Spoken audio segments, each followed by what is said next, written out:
Right, I do apologise, sorry about that. My camera went off again. See, when I ain't got Lisa here, it just all goes wrong.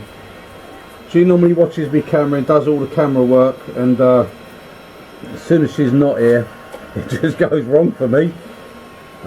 Anyway, this is where I've got to. Right, I was in a very important bit I'm showing you with the roof bit.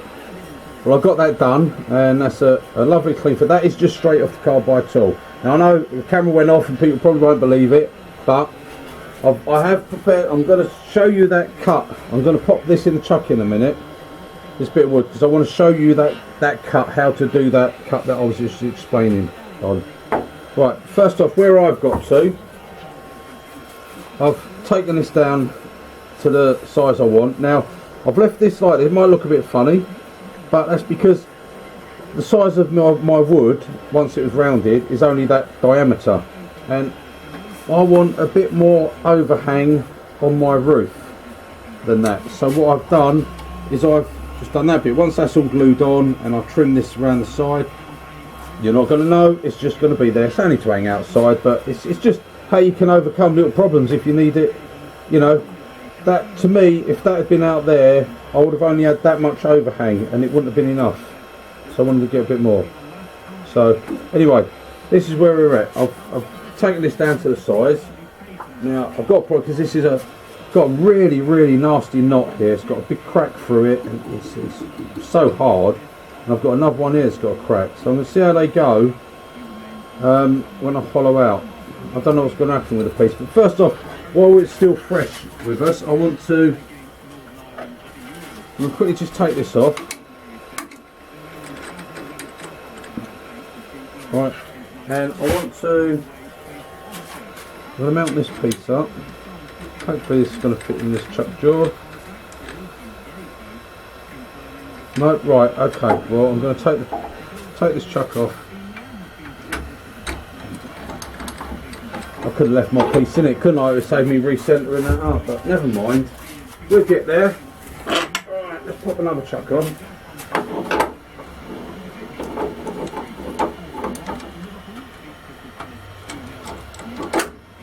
We'll pop this chuck on. Alright, okay.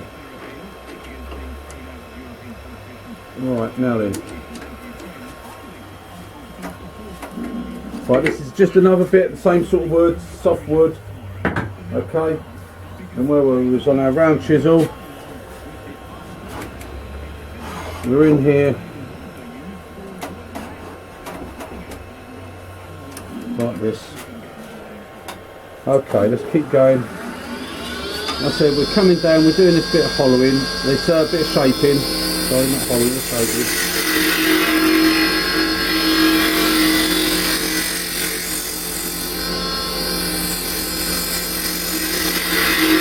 Right, so this is sort of how I want my roof to be. Okay. Now, like I was saying, if you're going to do a finished cut, if I come this way, because of the way the grain's going, I'm going to tear it all up. So I've got to come this way. You cannot come down here like you would with a bowl gouge. Okay? Or a spindle gouge. Now when you use we're going to stop it for a second. I don't think I covered this bit. I think you missed this bit on the last video. Now, if I come with a spindle gouge, I will come in here, ride the bevel, and I will follow around. Like so. Now that's fine, because we've got a flute, these are rolled over, so they're fine. I'll be working off the tip, you see. But if I try and do that with a carbide and come down here, I'm going to get a very nasty catch there. Look, you can see straight away it's going to grab it and pull it. So what you must do, you've got to come round and work off that tip. It must always be the tip of the cutter. That's the main difference with the carbides. It's got to be working off the tip if you're going to do this where you can turn it over. Get the tool rest in nice and close, and by changing your tool rest angle it makes you want to come in this way and not from here. Okay, so then when we come in, we're on the tip of the tool, so we can turn over and we're on the tip, and we can come round. You can see those shavings coming off. okay, and there, and that is the cut we would use. Okay, that is the cut to get that fit, and that's straight off the carbide tool, so you can get a clean finish. It's just how you present the tool to the wood. You have to present it slightly differently, and this is why I wanted to go through that, because these videos are more for new turners. You experienced turners, you'll know all this. You don't need me to tell you. You'll know how to do all this stuff. But for a new turner, it's where they get caught out. It's why a lot of them have trouble with bowl gouges and stuff. It's learning that. It takes time. It takes many years to learn that, exactly how to present your tool all the time. But it's just down to tool presentation. It's how you present it. Right, let's get back to the job in hand. Well, I'll get this back in.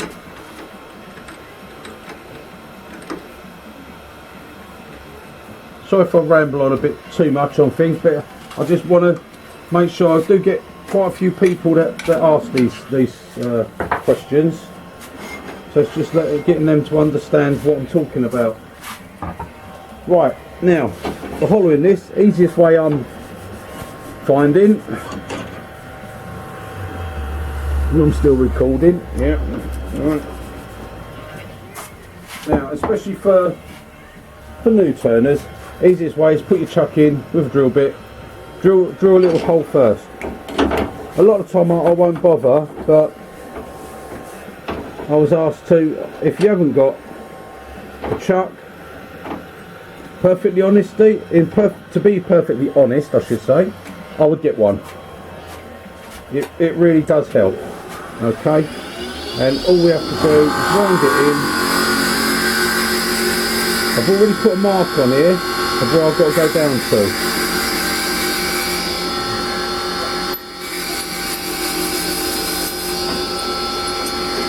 Back it out.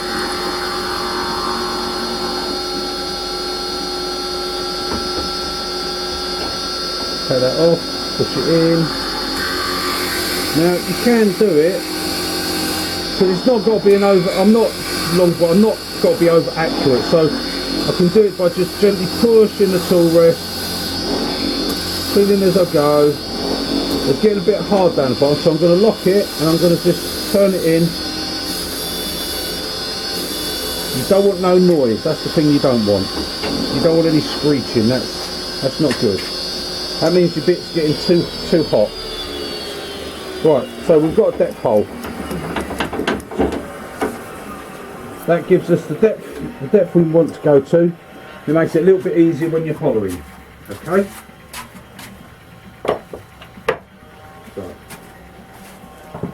Right, we're not going to want our tail stock on, so I'm moving that off again.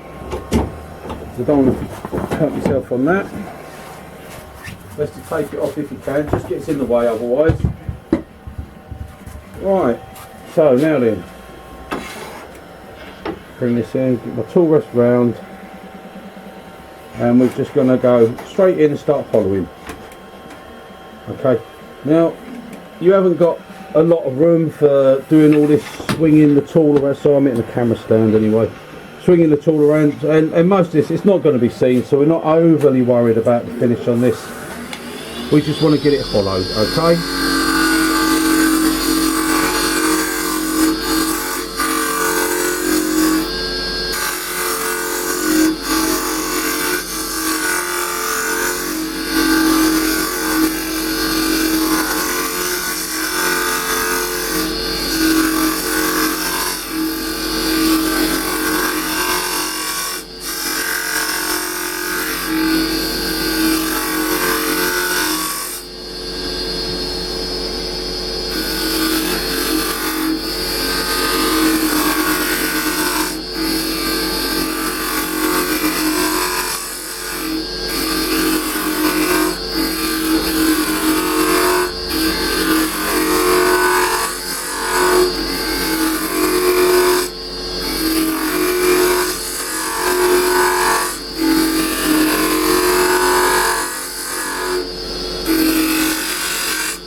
whilst I am rolling my tool over still, it's more habit for me that I just always naturally roll it over.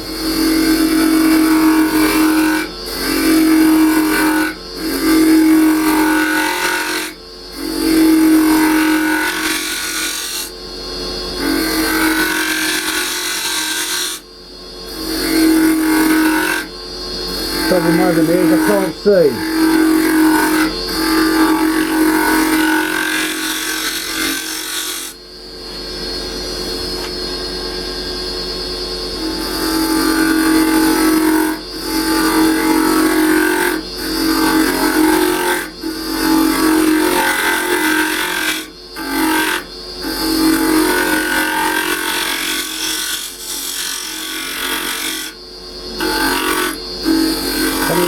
Still trying to work off the tip. Trying to work off the tip. This lower corner of the cut there, if I can. Gives me the best cut, and it stops the tool. If I go in flat at this, right, and I can do it, but it can get a little bit,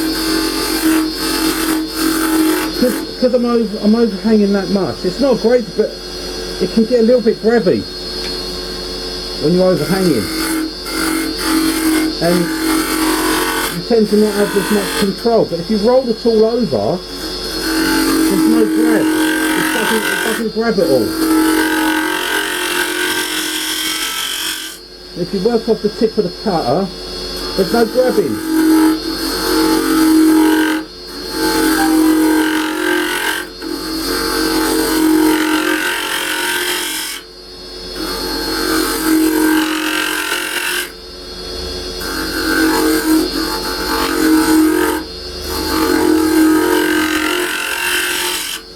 Getting my head right down low. I'll try not to get in the way of the camera, and I hope I'm not.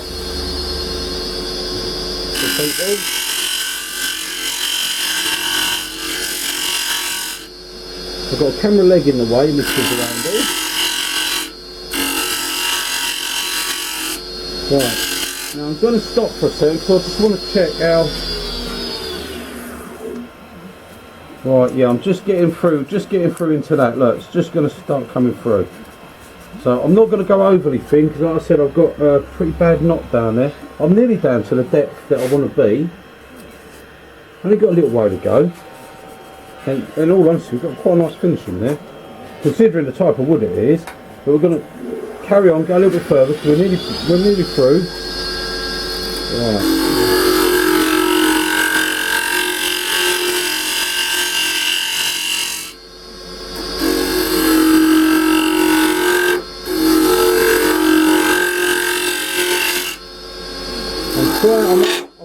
I'm not getting in the way of the camera here.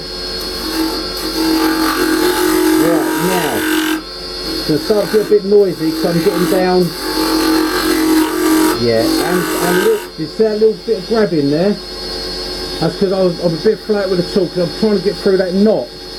I'm right on that knot now. And well, as soon as it starts to grab, roll your tool back.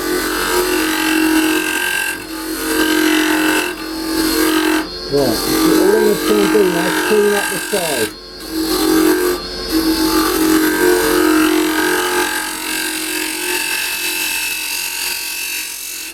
I've got to the depth I want. I just want to clean up this side of the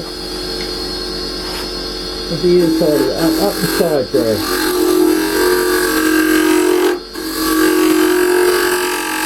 I'm on the front of the tool, right on the tip of the cutter.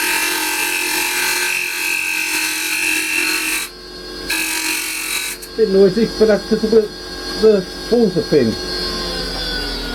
And not only that, it's not just the walls are thin. I've got this hole here. Look. Okay. Right, I've got to get just a little bit more there, but I'm getting to this knot, and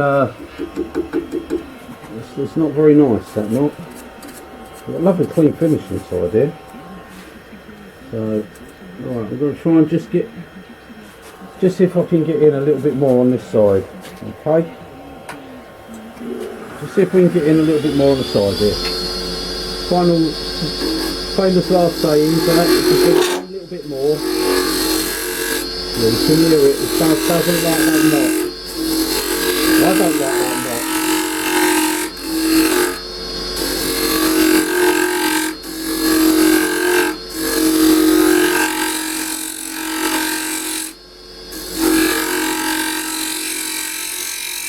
You know, a lot of times when you're turning things and you get things like this and you're not happy with it, throw the bit of wood away. It's only a cheap bit of wood. Throw it away, get another piece. Make it safer for yourself, make it easier. I'm just going to try and finish this because I've got this far.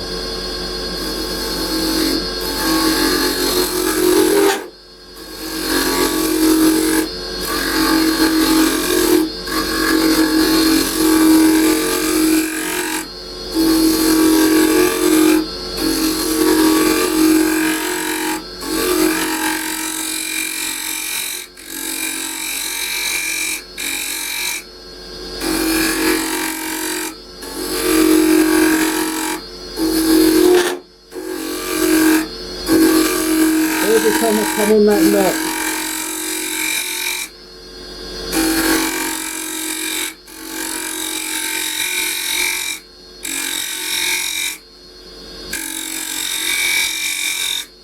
I'm really hoping you can see all that. If my head's getting in the way, I do apologise.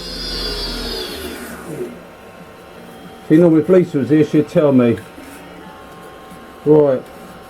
Okay, well I'm going to go with that because I've got that knot and I think it's going to cause me some damage. The piece is going to, I don't think it's going to take much going into that knot.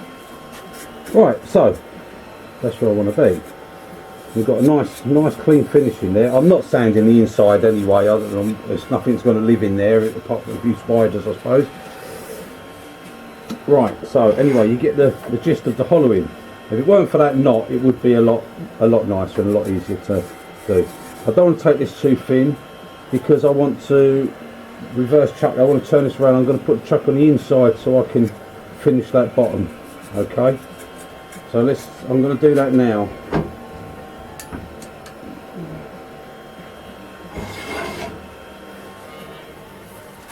Alright, so I'm going to turn this around. I'll check the camera, make sure I'm still yeah, I think I'm still recording there. I really hope my head wasn't in the way for that. Right, okay. Now it's not going to go on there, so we're going to use a different one for that. Lovely smooth finish anyway in there. But I would like to go lower with that, but that knot's just not going to let me. I've got a feeling the piece is going to break on me if I keep going. It's not a very nice piece of wood, but it's all right for practicing with. You know, if you're new to turning, then absolutely perfect to practice with. Right, I don't want to go too tight on that because it's going to crack. Right, it's held nice and central. I'm going to bring this up. I'm going to bring the tailstock up because I really think I'm going to get problems with that knot. I really do think that knot's going to give me a problem. To the point it might actually just break apart. I've got a serious feeling that's going to break apart on me. But let's go. Let's put the tailstock back on.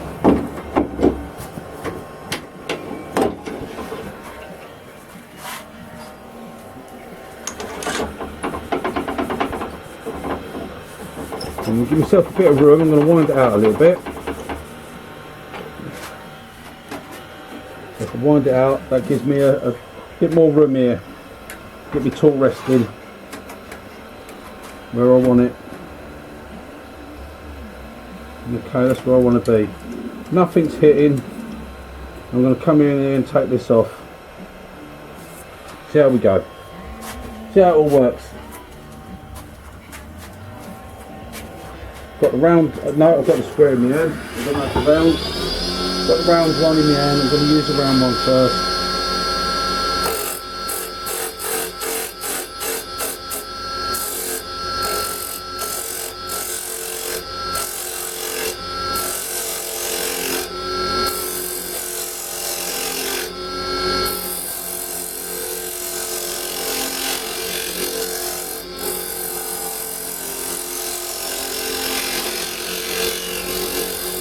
just taking it gentle because like I say, I've got that knot there.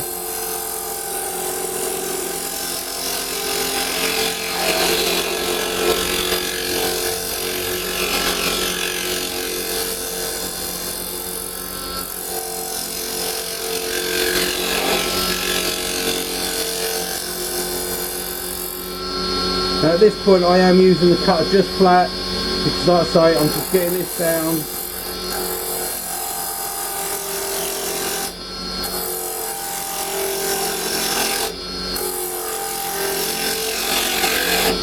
So what I'm going to do, I'm going to stop that for a second. Right, I'm going through this knot. It's actually giving quite a good cut and getting through that. Now, I just want to put a mark on here. Just want to put a mark as to where I'm going to go down. So what I'm going to do, I'm going to actually lock this off for a second. And I'm going to put a little hole, drill a little hole in there for my peg. Okay, this is just going to be for where I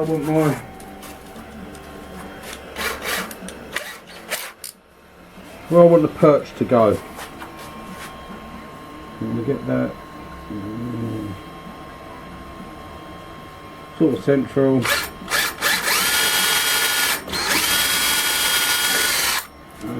Just drill that little hole for the peg. Okay.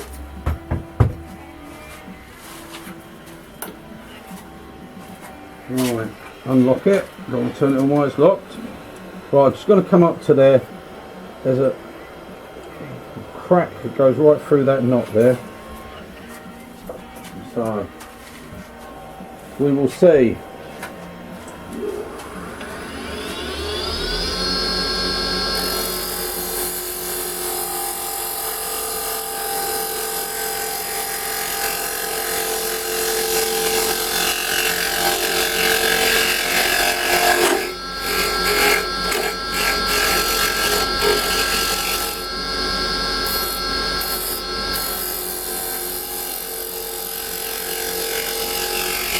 Now I'm not going to have it to a point like that, I'm going to bring it round the bottom, but I'm just doing that for now so I can get down. Now remember, I'm coming on the front of the tool, hopefully this ain't going to catch on the knot.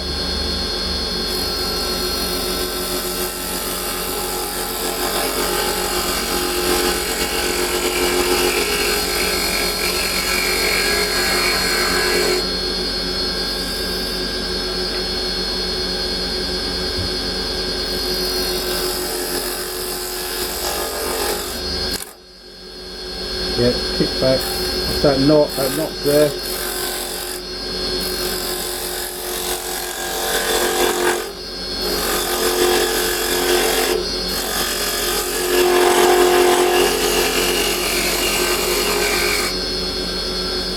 Coming around there. Yeah, that knot I'm going to have a bit of trouble getting that finished there.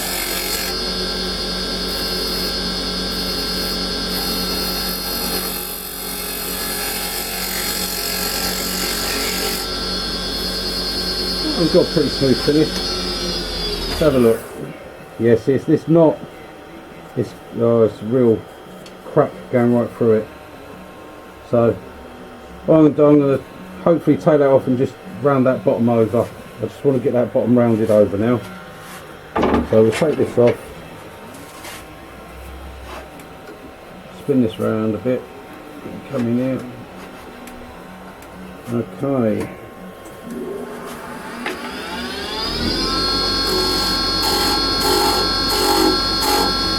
I'm going to turn the tool over, so it'll be very gentle.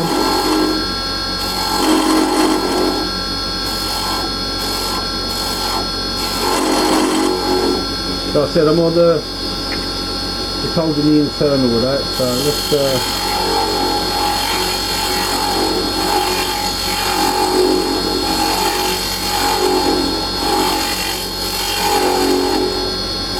I want just a little rounded bottom on that. Right now, because of that knot there, and I'm not getting the cut I want, what I'm going to do to get a really clean finish, I'm going to come in with the negative rate and we're going to have a little go with that.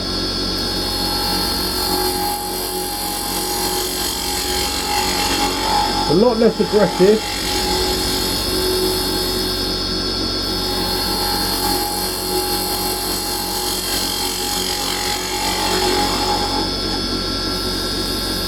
Yeah, it's given a nice smooth finish. All I've got is I can feel where that crack is. Yeah, you can feel where that crack is. That's a nice smooth finish. That's a nice finish there. Right, let me stop that. No, that's straight off the tool. That's the difference with the R2, the negative rate cutters, I should say. But it's got a crack there. It's got a crack around there, and that's a real nasty big. That's quite a wide crack actually. That one. Probably be better if I put a bit of super glue in it. A bit of sawdust, then I'll probably get a better cut. But I'm not over bothered for what it is that I'm turning. You know what I mean? So, right.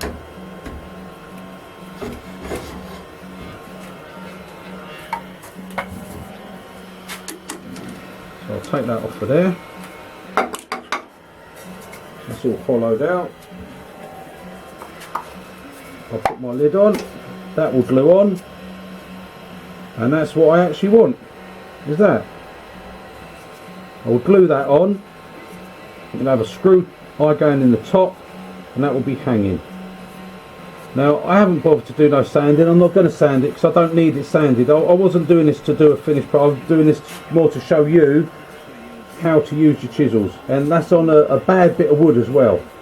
So it just shows you how to get around that, and just be careful with these things. I mean, you can see that knot, it's well open, and it's not very nice at all. I'm going to turn a little peg just to stick in there, and that'll just finish it off.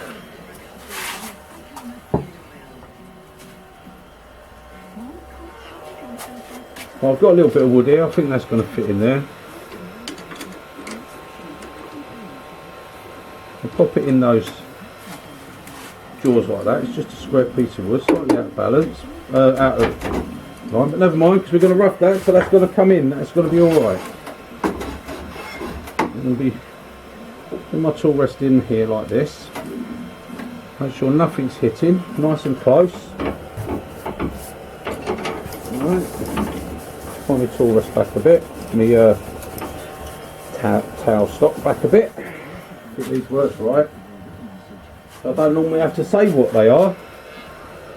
Right, let's get this done.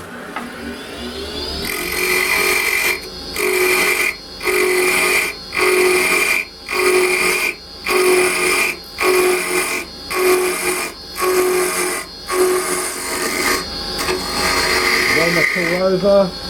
Please, doesn't matter at this stage because I'm literally turning all this away at the moment. Right, now then. Now I'm going to get the diameter.